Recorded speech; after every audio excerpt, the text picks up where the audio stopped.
શંકર ભગવાન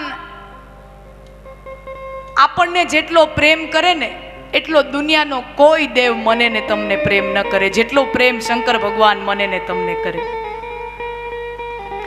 આપણે પરમ રામ ભક્ત હોય, પરમ કૃષ્ણ ભક્ત હોય, આખું જીવન રામ ભક્તિમાં ગાળ્યું હોય, કૃષ્ણ ભક્તિમાં ગાળ્યું હોય, પણ જ્યારે આ જીવ વયો જાય ત્યારે કોઈ એમ ન કે આ બહુ રામના મોટા ભગત હતા તો રામ મંદિરમાં એમને જરાક એમની સમાધિ કરી, કૃષ્ણ મંદિરમાં સમાધિ આની લગાવી. પણ શંકર ભગવાન એમ કે આ દુનિયામાં જ્યારે તારી કોઈને જરૂર ન હોય ને અને તને ચિતામાં બાળીને રાખ કરીને આવે ને ત્યારે તું મારી પાસે હાલ્યો આવજે, હું તને રાખીશ, તારો રાખ ઈ મારો શણગાર છે,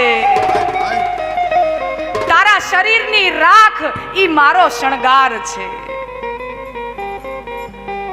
शिव समान दाता नहीं विपत विदारण हार, अब लजिया मोरी राखियो शिव नंदी के असवार, शिव समान दाता नहीं.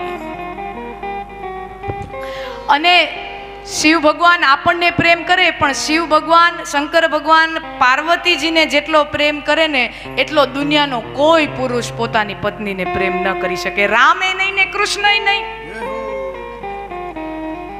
શંકર ભગવાન જેટલો પોતાના પત્નીને પ્રેમ કરે એટલો દુનિયાનો કોઈ પુરુષ પોતાની પત્નીને પ્રેમ ન કરી શકે. કોઈના ગજા બહારની વાત છે.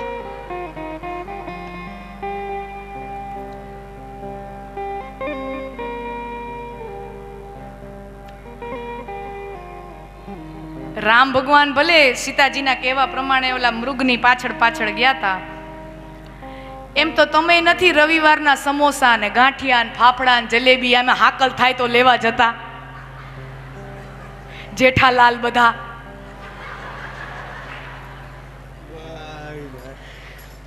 એ ઠીક છે તમારી લાગણી, પણ પ્રેમ તો અલગ વસ્તુ છે.